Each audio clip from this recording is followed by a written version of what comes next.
afternoon, everybody. How you feeling? Feeling good? Yes. Oh, wow. Good energy, guys. I'm just going to share with you 3 questions that might make you think. They're very simple. There's nothing fancy about them, but it is the simple stuff that leads the way. Most people will spend all of their time doing all of the stuff that doesn't matter just to avoid doing the one thing that will make the difference to their lives. Give me a nod if, if you know what I mean by that, right? And it's just such a weird thing. Like, if you go forward 10 years in time, you're going to look back on these moments and wish you'd started today. And what I've learned is that the good things that we do today, they take time to compound, but the bad things that we do today, they take time to compound as well. So anything you're living today, whether it's good or bad, if you think of something that comes up for you, whether it's, oh, I've got loads of money, or I don't have enough money, or my relationship's great, or my relationship's really poor, nothing you did yesterday contributed to that, did it really? Do you know what I mean? It was what you were doing 6 months ago, what the prevailing thought was, what your prevailing attitude towards it was, and what you've done for, like, not even the last couple of months. You really do have to go back to 6 months minus the last two. So you know what I mean? Like 4 months ago, but 2 back. Do you know what I mean? That's hard maths. So if all those months ago you were worried about money, losing your clients, getting into debt, not being able to pay for things, that fact is the life you're living now. That if 6 months ago you were like, I need to change, I need to get my body in shape, I need to have more energy, I need to eat better, you will be living the result of that right now. So just take a second and think to yourself, what is the prevailing reality that you're living in now? And just take a second and try and connect it back to thoughts, behaviors, dominant thinking you had 6 months ago. Can you do that? Does it come quite quickly? Yeah, whether it's good or bad. So that means that today we have a chance to do something different, and we're not going to feel a result of it for the next 2 months. That is the ultimate test. People want the result now, and that is the test. You have to do the behavior for 2 months without any indication that it's working to get through the hump, and then the results start to come, then things start to compound. You will get clues in the meantime, you know, little ideas. I like to see the number 1111 everywhere. I say, okay, angels, I hear you.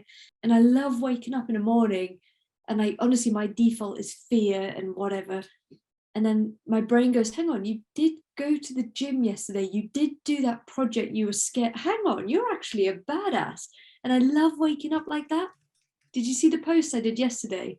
Saying, like, today you're going to wake up and you're either going to be proud of yourself or disappointed in yourself. Well, I really didn't want to go to the gym yesterday. And the worst thing about it was I posted it on Facebook that I would. And so then I had to go, and I had this crappiest little picture in the comments. I don't even care who saw it, who didn't. I did. I went to the gym yesterday and it knacked. I'm in pain now, and it feels great because I know in another 6 months' time, I can't even imagine how mint I'm going to look like. You know, it's just getting better and better. But it all comes down to what you do today, tomorrow, you know, for the next few months. Of course, the only barrier to that is your mindset, isn't it? The only barrier to that is your mindset. I find I waste so much time thinking about how difficult a task is. And then I sit down and do the task. It was like the easiest thing ever. But by this point, it's 8 o'clock at night, and I've only got half an hour to do it. And I think, Lisa, if you'd have started at 8 a.m. in the morning, you'd have had all day to work on this. Don't be so stupid, start earlier tomorrow. Then the next day I managed to start the difficult thing at 6 p.m. I think, oh, progress, progress, there we go. So 3 questions I'm going to ask you right now, and I want you to journal, write your answer down. The first one is the most boring question that you've heard 100 times from coaches, and I'm not even going to apologize, it's still valid. If you knew that you couldn't fail, what 2 things would you do? You've heard that before, haven't you? No points for originality, but it's still good. If you knew that you couldn't fail, what 2 things would you do? Write it down. Do the answers come quite quickly? Do most people know what it is? Isn't that funny? This next bit isn't particularly structured, but I can't help but think, isn't that funny? Like, we know what we would do. And who agrees that those two actions are probably the pathway to their success? Yeah. You know that I'm making this journal, this Be the Person journal. Have you heard me talk about this? I'm actually going to produce a journal, and I don't know if I'm an idiot or not, but I'm going to do it, right? I've had it as an idea for a long time. And it started 2 years ago. I was in, you know, that period when you were allowed to go to people's gardens in lockdown. You could sit in their garden at a distance, and like, it was amazing, wasn't it? I remember driving to my mum's. I was so excited. And we sat in the garden, and it was a beautiful sunny day. My dad was there, my mum was there, it was great. I said, Mum, I was writing in a moleskin journal that cost 2 kidneys and an arm.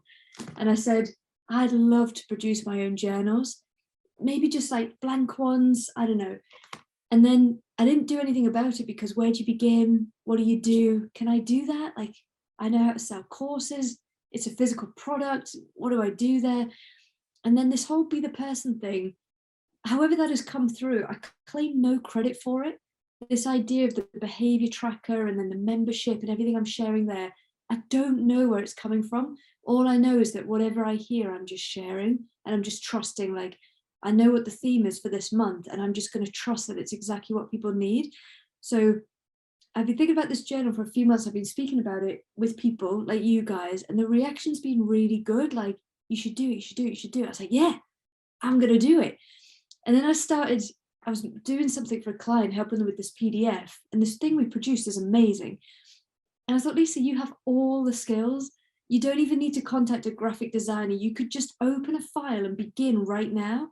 Well, that was still 2 weeks ago. And then just the other day, or was it maybe last week, I was like, I'm going to do it. Because half started really is half finished, isn't it? So I sat down and I opened up an InDesign file, Adobe InDesign. It's for producing like magazines and booklets and brochures. And I set up the A5 template, and I was like, right, now what? I was like, okay, well, I think it needs a cover. So I wrote, Be the Person. I was like, right. And I thought, I think I need a tracker. So I started drawing some boxes. And like, what I produced was just so bad, but it was amazing. It was also amazing. Do you know what I mean? I was like, oh my God, I have started it. And that took me about 2 hours to do F all. But also I'd done everything like a first version. That's exactly what I was like. I said to Lucy, this is version number 1. So I closed my laptop, had dinner, and then like another few days went by. I thought, lean into the problem. Just if you open your file and you just mess around with it, it'll get better. And I couldn't decide, should I have some questions at the front? Should I have the tracker? I've got so many questions about it. So I just opened it and started moving pages and designing and editing. And again, I closed it. I was like, I think that's a little bit less. That's better, that. And then last night, I was like, I'm gonna email 4 companies in China, and I'm gonna get quotes for printing this journal. And there's a website that you can go on. It's kind of like Amazon for manufacturing to get these things printed. And so I thought, right, to send this email, I'm going to need some kind of like art file I can attach. And then, so I quickly finished what I had, the best version of it I could. And then I had this idea. I was like, take all the words off. I'm going to add stickers with all of like the Lisa Beanerisms, like first version, Be the Person, this is mint, I'm mint. So I thought, I'm going to make a sticker file. So I made these 3 sheets of stickers to go with it. And I'm going to put a little booklet in explaining how to make the most of it. And I sent it off to 4 companies in China.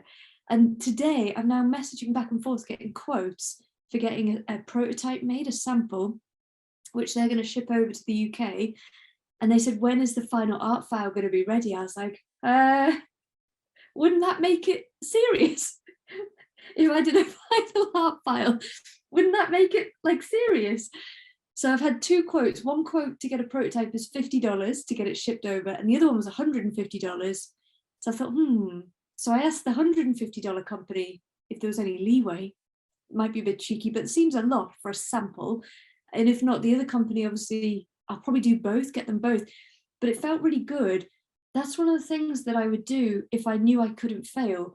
And it's really inspired me, because honestly, guys, the act of sitting down to produce that file was actually really easy. It was really easy. I have all the skills. I've got all the inspiration, all the creativity, all the the ability, I've got a community who would help me design it and perfect it, you know? What stopped me from doing it can only be fear of it not selling, of it not, I don't even care if it doesn't sell. So then you have to start thinking, well, if that's not even the fear, what is the fear? Of it not being perfect, of it looking tacky, of it looking naff.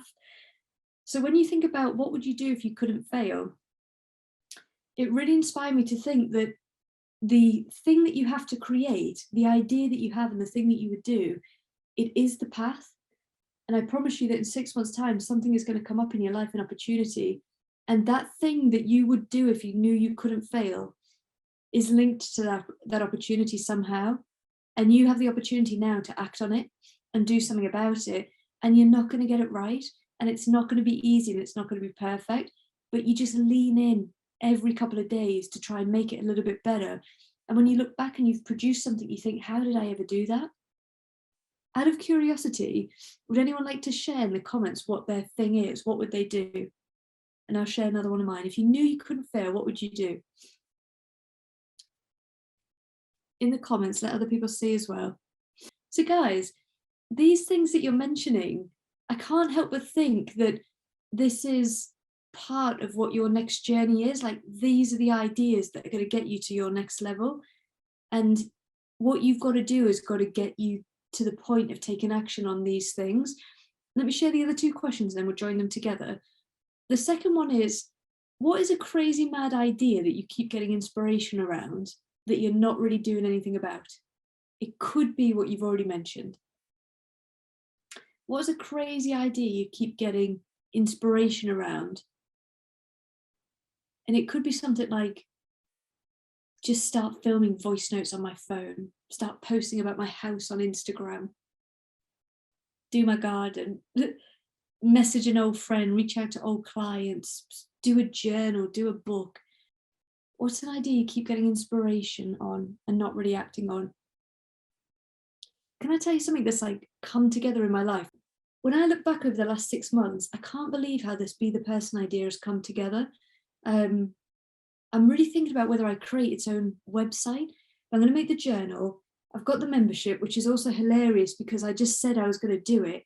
And if I go back in my journal to like 6 months ago, it says things like launch membership, build landing page, you know, those actions that I would have avoided for such a long time.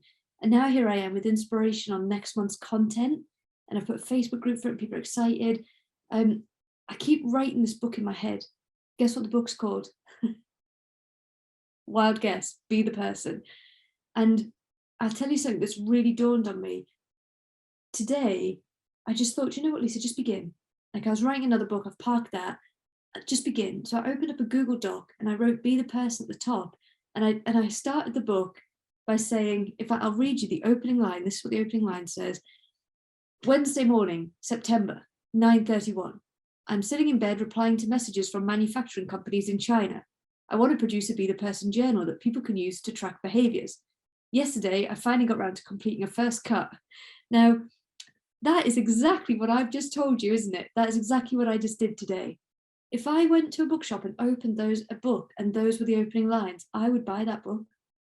It would speak directly to me, obviously, because it's somebody building something. And so I'm just going to share my life and what I'm doing, this whole creation of this Be the Person brand, and write the book at the same time. And then the thing that I would do if I knew I wouldn't fail would be to put on live events in London, Manchester, and Newcastle for Be the Person, do all of that. And when I look back, all of these ideas connect, and they're all connected by that theme. And that's a really powerful notion for me. All of these things, the way they've come together, if I was sat here and I hadn't done the membership and I hadn't started the journal and I hadn't gone out with this Be the Person idea, none of this would be here now. So this is a really important message. You need to hear me when I say this. No coach or mentor or trainer or therapist, anybody's going to make your life any better. They're not going to give you the answer. You have the answer already. I promise you it's within you. I promise you that it's coming to you right now. And when I say to you, what would you do if you couldn't fail? Whether you act on this or not, that is the path for you. Those are the steps that will give you the life you want. Yeah. And then the second one, when I say to you, what ideas or inspiration are you getting? That is the path for you. Those are the ideas that will get you there. years ago when I was in debt with the marketing company, like, because I didn't want to do it anymore. And I owed £100,000 and I had nothing. And I was like beyond 10 times beyond broke. I had these ideas for this event called Dare to Grow. Do you know what I mean? Like, it's funny, isn't it? I just started posting on this crappy little Facebook page, not even my content, other people's motivational quotes. And I just did the next thing. Then I had this idea for first ship version and I followed it through. And I know that Be the Person is that next thing that I'm going to build. It's going to have a wave and then it's going to go. And this is what it really helped me see. Ideas have a moment in time. They will come to you and you will act on them and make the most of them, or you'll lose them. They are the only options, because in 6 months' time, a year's time, that idea has expired. And you know what will happen? And tell me if you disagree with this. The wave comes in and the wave goes. The idea will expire. And then what will happen is you'll have to come up with a new idea and a whole new set of inspiration. So I know that tell me if you think I'm crazy on this. Yeah, exactly, Michelle. Yeah, I agree with that. So this Be the Person thing, if I don't act on this whole concept idea thing now, and I miss the crescendo of that wave, it will pass. And then I'll regret it for the rest of my life. Something else I'll have to come up with a whole new idea, a whole new concept I feel aligned to. So yes, a book, a course, a membership could come up under a different guise and it'd be full circle, like Michelle says, but in 20 years' time, like, why not now? Because what if I did it now and then let the wave go and it was a success and I did something else and I did something else and I did something else? What would my life look like then? Are you with me? So the ideas and inspiration you're getting and the nudges you're getting now, I'm telling you, they're not random, they're not daft, they're here for a reason. You'll not know what that reason is until 6 months' time. So I really urge you to act on it today. Or like, now. So it could be today, tomorrow, in a week, in 2 weeks, in this month, but now. Thumbs up if you're with me, you know what I'm saying. Does anyone feel a little bit like profound when you hear that? Like, oh, I think that could be something. Yeah. Right, well, I've just written that whole thing in chapter 1 of Be the Person. And I'm going to share it in the membership, I think. I think I'm probably going to do that. Okay, ready for the third question? The third question is 0 to 10, gut instinct. How rich is your mindset? 0 being very poor, very negative, very bad, very doubtful, very worried, very fearful. 10 being, to be honest, Lisa, I look at my bank and I don't know where the money is because it's here in my heart, if I'm honest. Has anyone done that? I have. I've had my eye on things, so I'm going to buy that. Looked in the bank and thought, well, that doesn't match what I have in here. Hang on. I think, oh, Lisa, you're just 6 months behind the manifestation of what you've got in your heart right now, girl. Go make your journal. And I've really had to learn this with my wealth mindset. The rich life thing is about seeing money as a tool and not as the end game, and like earning money and thinking, right, I am going to invest that money here. I'm going to save that money there. I'm going to put that money so that I'm secure for 5 years, 10 years. Whereas even when Dare to Grow started taking off, and I told you, all these 6-figure courses, all these 20, 30K months, I blew it all. I spent a lot. And I ended up back where I started. I was like, huh. And they were some of the most important lessons for me, because it taught me that making money and being successful like that is only 10% of the game. The other 90% of it is building a rich life, being happy, being free, doing what you want to do, and not just making yourself busier and chasing more money and always needing money and needing money. It's creating security around yourself, a sense of safety, a sense of abundance, a sense of joy. If anyone thinks, oh, if I had more money, I'd be a lot more generous, I'd give this to my family, I'd provide this, I'd pay for a holiday. And you could think of that in any sense.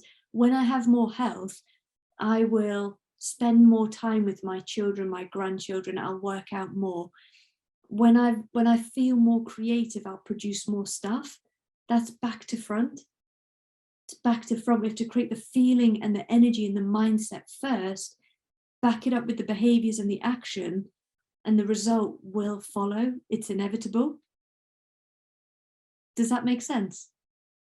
So whatever your score is on the rich mindset, it is a really good indicator as to the life that you are calling in for the next 6 months, next year.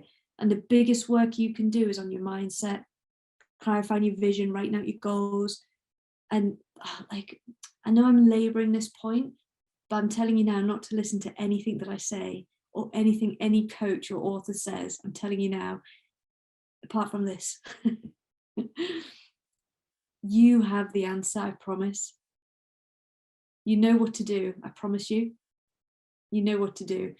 What you should then go to a coach for, or a therapist for, or a mentor for, is to say, hey, I have this thing that I feel called to put into the world.